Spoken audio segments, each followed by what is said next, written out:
La QVT, ou ce qu'on appelle également QVCT, qualité de vie et des conditions de travail, s'intéresse au bien-être des collaborateurs. Elle ne s'intéresse pas seulement à l'amélioration du quotidien des collaborateurs, par exemple mettre en place des petits déjeuners ou installer un baby-foot en salle des pauses, mais elle consiste à repenser l'ensemble de l'organisation et du fonctionnement de l'entreprise autour du bien-être des collaborateurs, à l'environnement de travail du collaborateur, qui va du process de recrutement jusqu'au terme de la collaboration.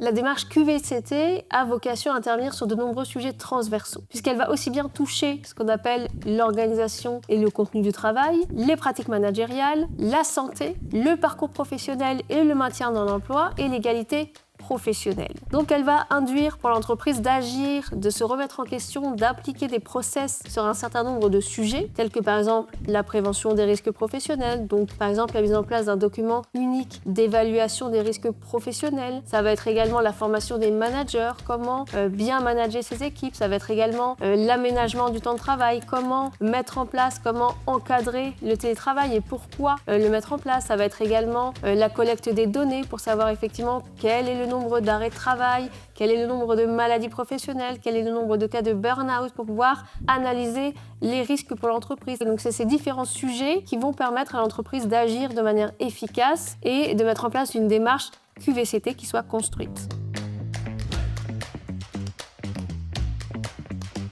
On pense souvent que le bien-être des collaborateurs ne va concerner que les collaborateurs. Or, en réalité, les entreprises sont directement concernées par une démarche de qualité de vie au travail parce que le bien-être des collaborateurs va impacter directement la réussite, les performances d'une entreprise. Pourquoi ? Les attentes du monde du travail, elles ont évolué. Les attentes des collaborateurs, les attentes des candidats ne sont plus les mêmes.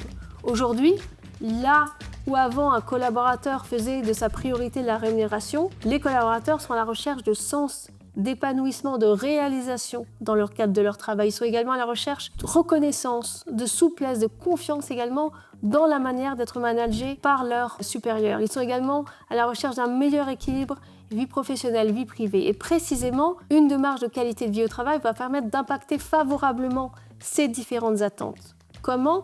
En travaillant sur l'attractivité de l'entreprise, en travaillant sur l'engagement et donc la fidélisation des collaborateurs et donc sur la préservation des compétences de l'entreprise et forcément sur ses performances, en limitant les risques professionnels, en mettant en place une identité qui soit forte pour l'entreprise et qui lui permette d'attirer de nouveaux talents, sans compter les coûts financiers que cela représente pour une entreprise. On sait aujourd'hui que les arrêts de travail, le remplacement des collaborateurs qui sont absents, les coûts de recrutement, le contentieux juridique, ce sont aujourd'hui des sommes extrêmement importantes qui sont investies, engagées par les entreprises sur ces différentes problématiques. Investir dans la qualité de vie au travail, c'est permettre à une entreprise d'assurer également sa pérennité.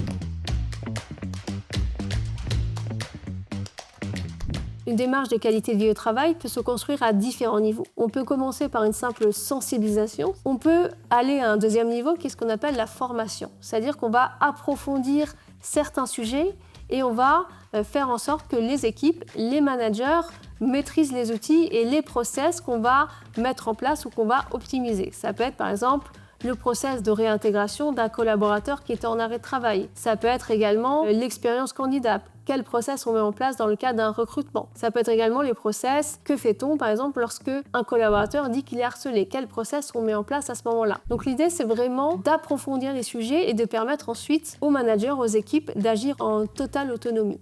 Ensuite, vient un troisième niveau qui est celui de l'accompagnement. Là, on va vraiment analyser les points de douleur qui sont rencontrés par l'entreprise dans le cadre de son quotidien, qui peuvent être différents d'une entreprise à une autre. Ça peut être le nombre de cas de burn-out, ça peut être le nombre d'accidents du travail qui est trop important, le turnover, les difficultés à recruter. Eh bien, on va d'abord analyser ces différents points de douleur et ensuite, on va mettre en place un plan d'action adapté qui va permettre d'agir directement sur ces différents points de douleur.